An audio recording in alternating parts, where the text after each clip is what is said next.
Hello and welcome back to the Fall of the Roman Empire. It's Nick Holmes and this is episode 81 called Trouble in Paradise. In the last episode we left Justinian in Constantinople staring out of the palace windows late at night, his gaze resting on the dark waters of the Bosphorus as he considered his destiny.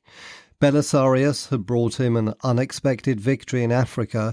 Now he had on his desk a letter from the murdered queen of the Ostrogoths, Amalasuntha, offering him their kingdom. The Ostrogoths were the most powerful barbarian kingdom in the West, ruling Italy and nearly half of the Balkans. Was it time to recover these lands and the city of Rome itself? Although he would later claim he was always driven by a vision to restore the Roman Empire, in 535 Justinian seems to have wanted simply to test the water rather than embark on a major military campaign. As I described in the last episode, the Ostrogoths were suffering from a succession problem caused when Theodoric the Great's grandson died in 534, leaving no male heir to the throne. His mother, Amalasuntha, who Procopius admired for being fluent in both Latin and Greek as well as her native Gothic, had done a good job hanging on to power as regent for her son, defying the patriarchal Gothic society that demanded a male leader. But she was finally murdered by Theodahad, the nobleman she mistakenly thought she could trust as her appointed king when her son died.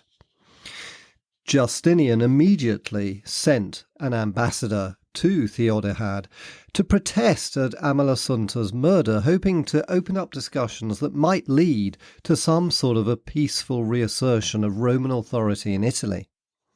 To achieve this, he sent one of his top diplomats, named Peter the Patrician, who Procopius admired as a silver-tongued negotiator, although noting in the secret history he was a rogue not to be trusted. In the magnificent Roman palace in Ravenna, where Theodoric had established the Gothic court, Peter ostensibly discussed with Theodahad the Roman right to Lilybaeum in Sicily, a Vandal possession which he argued should be handed over to the Romans. But his real aim was much more significant than that, to persuade Theodahad of the merits of surrendering his entire kingdom to Justinian in exchange for a life of wealth and ease in Constantinople. However, Theodahad wasn't too sure what to do, so to speed things up, Justinian initiated some modest military pressure on the Ostrogoths. In the Balkans, where there was a Roman army defending the Danube, he ordered its commander-in-chief, the Gepid general Mundo, to advance into the western half of Roman Illyria, modern Dalmatia, that belonged to the Ostrogoths, and to take the Gothic-held city of Salona on the Dalmatian coast. At the same time, Belisarius was still in Constantinople, having celebrated his triumph and equipping a small fleet with reinforcements to return to Africa, where trouble was brewing with the local Berber tribesmen, as we will shortly discuss. This force comprised 4,000 regular infantry, 3,000 Isaurians, and a few hundred others, including some of his household horse archers, the Bucellarii. Frustrated with Peter's lack of progress in Ravenna, Justinian ordered Belisarius' small force to invade Sicily rather than return to Carthage, presumably hoping that a Roman army landing on the island would frighten Theodahad and persuade him to surrender his kingdom rather than go to war. As usual, Belisarius exceeded expectations. He landed at Catania in Sicily, which immediately surrendered, as did most of the other cities on the island. Only Panormus, modern Palermo, held out because of its solid walls. But it too surrendered when Belisarius put archers in the masts of his ships, which could shoot down on the wall's defenders. On the 31st of December 535, he completed his blitzkrieg-like conquest of Sicily by taking Syracuse. Meanwhile, back in Ravenna, Theodahad was nearly persuaded by Peter that resistance against the Romans, and Belisarius in particular, was pointless. Peter told him this invincible general had crushed the Vandals in months and would do the same with the Ostrogoths. Theodahad was on the point of agreeing to abdicate in exchange for a comfortable retirement in Constantinople when news arrived from the Balkans. The Roman army led by Mundo, which had advanced into Dalmatia and taken the port of Salona, had retreated in disorder.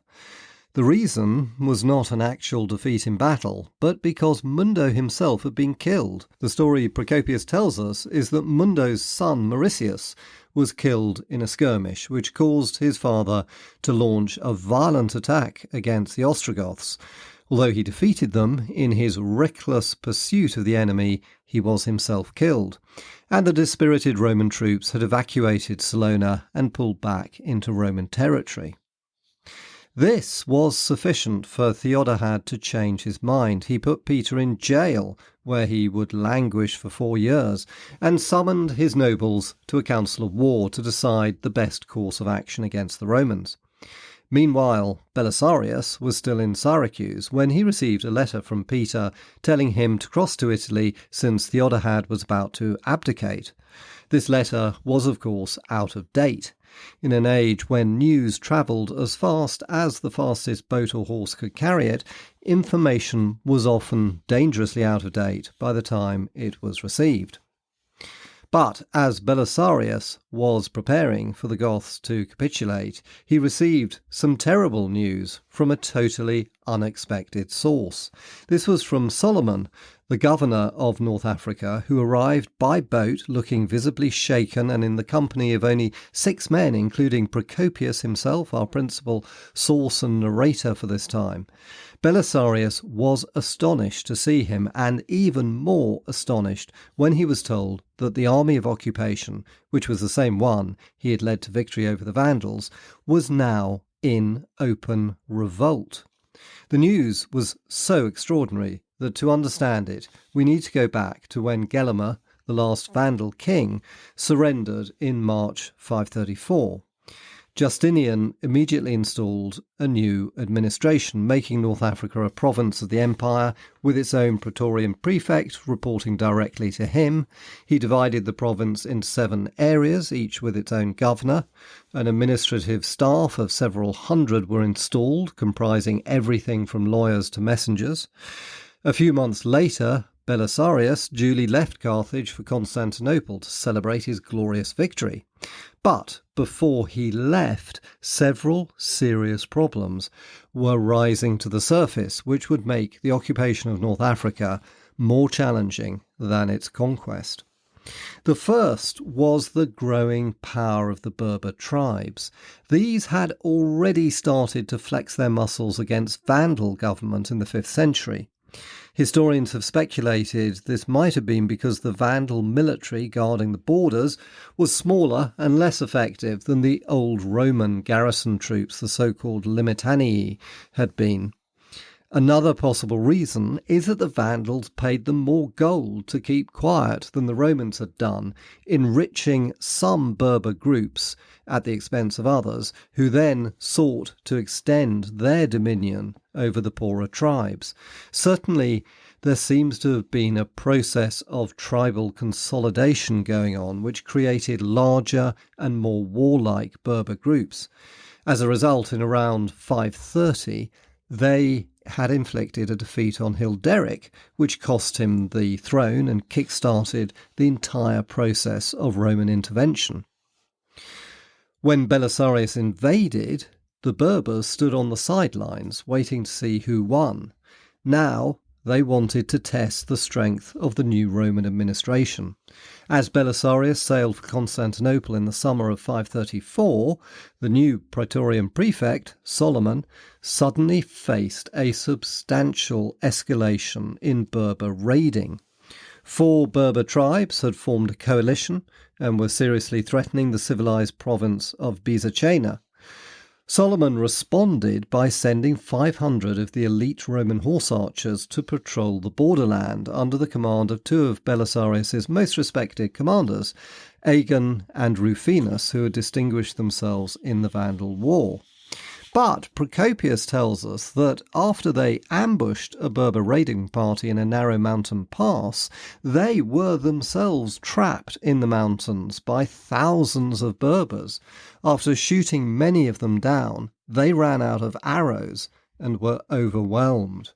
Aegon and Rufinus were both killed, and according to Procopius, one of the Berber chieftains sent Rufinus's head to his wife in triumph. Solomon acted decisively, marching the Roman army of occupation out of Carthage and into the African interior. This was essentially the same army as Belisarius's expeditionary force, less those with Belisarius now in Sicily and those sent to occupy Sardinia, Gibraltar and other Vandal strongholds. There he came up against the Berber Confederation's main army, which numbered tens of thousands and could, according to Procopius, put 50,000 warriors into the field. But the Berbers were lightly armed and should have been easy prey for the Romans, but they had enormous numbers of camels which scared the Roman horses. When Solomon found the Berber encampment, with women and children inside, it was surrounded by a circle of camels 12 deep, serving as a sort of horse deterrent. A Roman cavalry charge against the camels broke up with the horses plunging and rearing. So Solomon came up with a new plan of attack. He ordered his infantry to assault the camp, to distract the attention of the Berbers, who poured their javelins down on the advancing ranks of Romans, while his horsemen dismounted and went to the back of the Berber camel circle, where they attacked the camels and slaughtered so many they broke through into the Berber camp.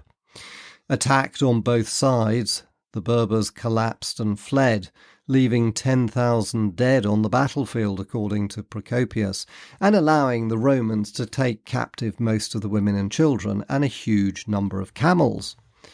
But the war was far from over. When Solomon returned in triumph to Carthage, he heard the Berbers had summoned every warrior and formed an even larger army to raid the land around Carthage.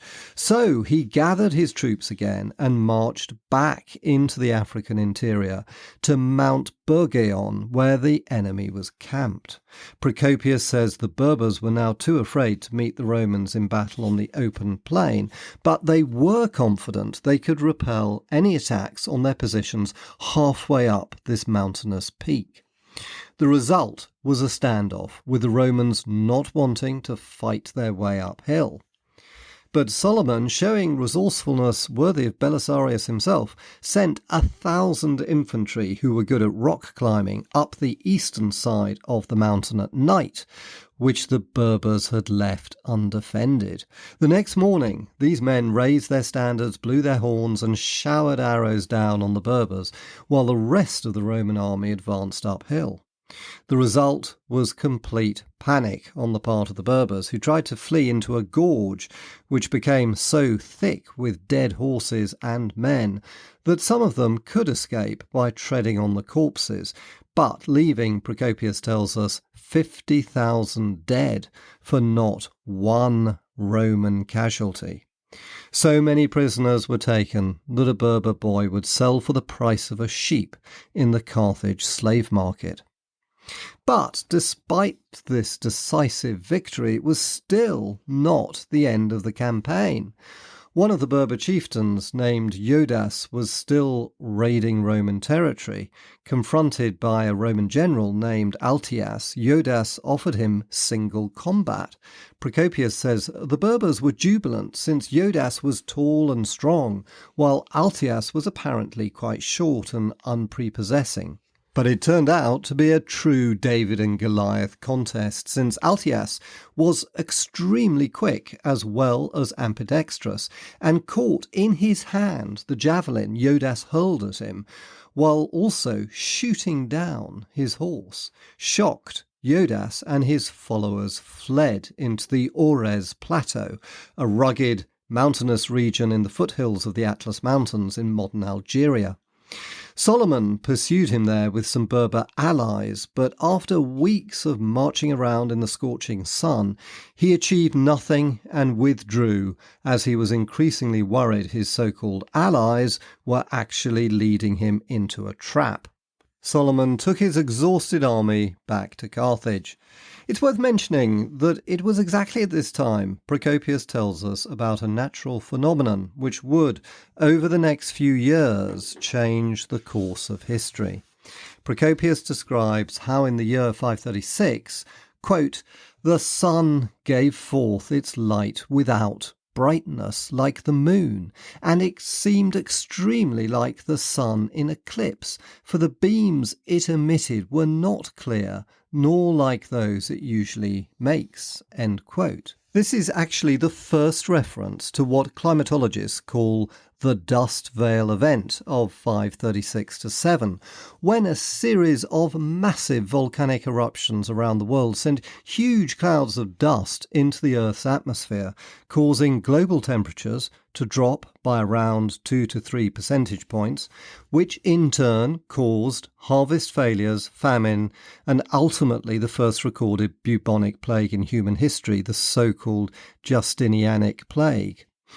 But more of that in future episodes. Let's get back to Carthage, since that was where the Roman army mutinied. On the 23rd of March, 536, Solomon attended with his soldiers the first day of the Easter celebrations in the cathedral at Carthage. Easter was, of course, the main Christian celebration in ancient and medieval times, with Christmas Day, which is, of course, the main focus for modern Christians, being relatively ignored. On that day, a group of leading officers had decided to kill him. But they failed to carry it out, as Procopius vividly describes. Quote, "When the appointed day came, Solomon was sitting in the sanctuary, utterly ignorant of the evils hanging over him. Those who'd decided to kill the man went in and, urging one another with nods, grasped their swords, but did nothing, either because they were filled with awe of the rites then being performed in the sanctuary, or because the fame of the general caused them to be ashamed, or perhaps some divine power prevented them." End quote. However, this indecision didn't last long. The rebels gathered in the Hippodrome in Carthage, and a little like with the Nika riots, they chanted insults at Solomon and his officers.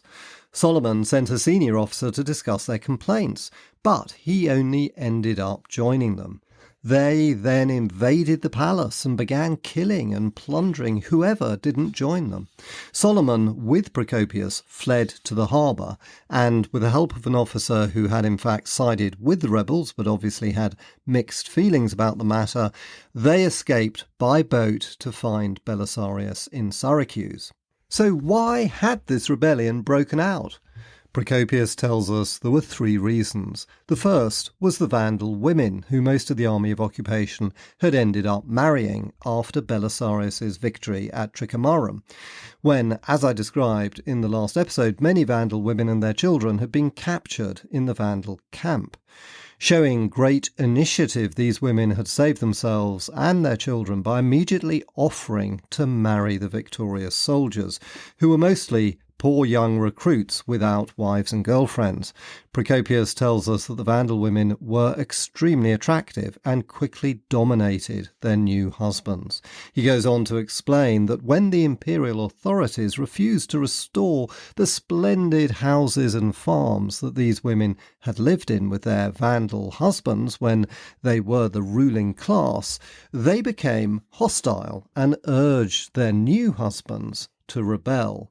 Quote, "Each one of these women kept urging her husband to lay claim to possession of the lands that she had owned previously, saying that it was not right if, while living with the Vandals, they'd enjoyed these lands, that after entering into marriage with their conquerors, they were then to be deprived of their own possessions." End quote.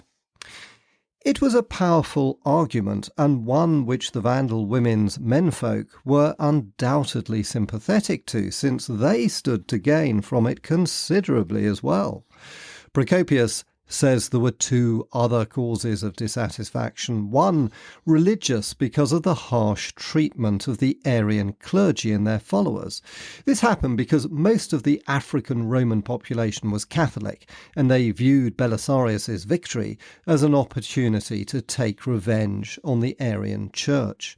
Although, rather surprisingly, Justinian seems to have been initially reasonably tolerant towards the Arians, perhaps because he was still so jubilant with Belisarius's success, the repressed Catholic Church was not willing to compromise on anything and banned Arian church services, refused to absorb any of the Arian clergy into its ranks, and seized the Arian churches.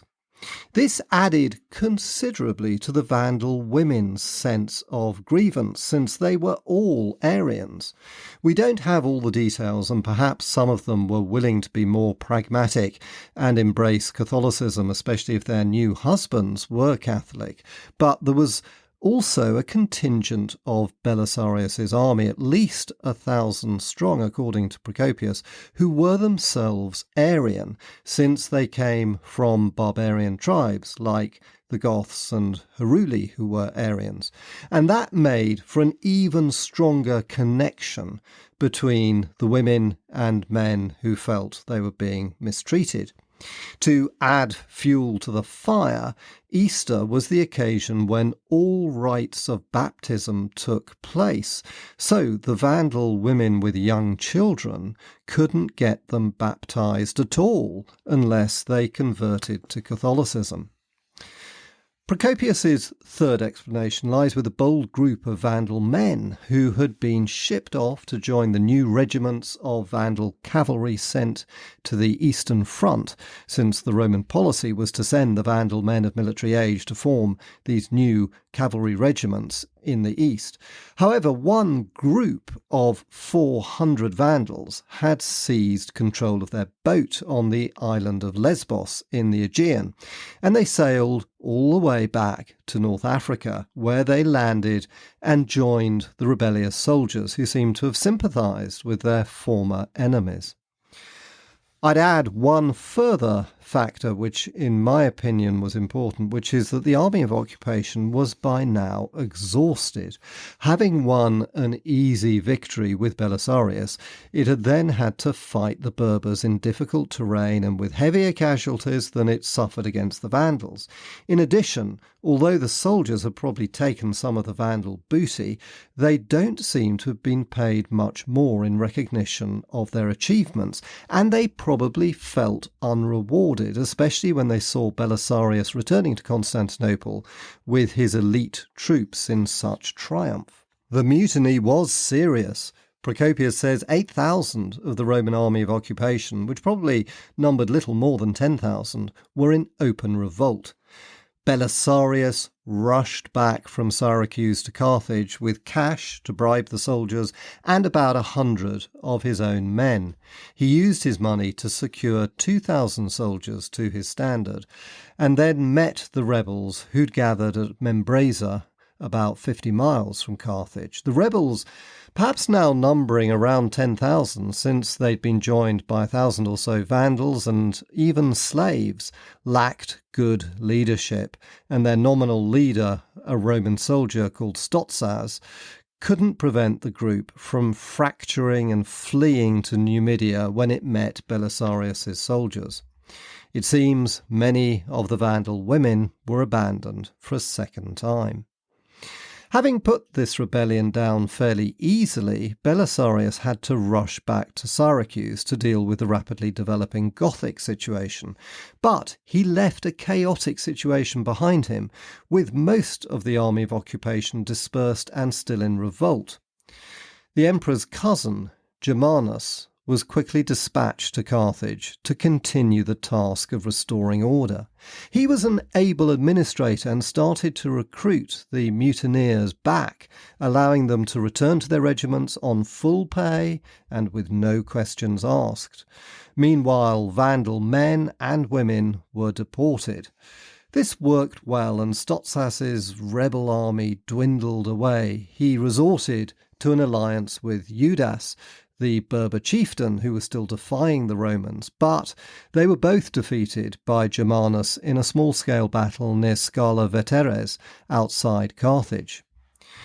Gradually, order was restored, but it took a long time. In 539, when Belisarius was in the final stages of his long and difficult Italian campaign, mutinous soldiers in Africa were still being accepted back into the army. Solomon returned as governor and continued the process, in particular removing the last of the Vandal women, although what happened to them is unknown. Meanwhile, the Berbers went back on the warpath. Fighting became very intense in the 540s. In 544, Solomon himself was killed and his army defeated. In 546, an experienced soldier, John Triglita, who'd been part of Belisarius' original invasion force in 533, was made Magister Militum for North Africa. In 548, he inflicted an overwhelming defeat on a huge Berber army on the plains of Cato. 17 Berber chieftains were killed, and the Berbers never again posed a critical threat to the Romans. Procopius tells us, quote, "Thus it came to pass that the Libyans who survived, few as they were in number and extremely poor, at long last and just barely managed to find some peace." End quote. It had taken 15 years to achieve peace in North Africa after Belisarius destroyed the Vandal kingdom in less than 6 months. The cost of this protracted conflict is hard to quantify, but North Africa was not the pot of gold Justinian initially thought. And, as we'll discover, this would also be true of his wider ambition to restore the Roman Empire.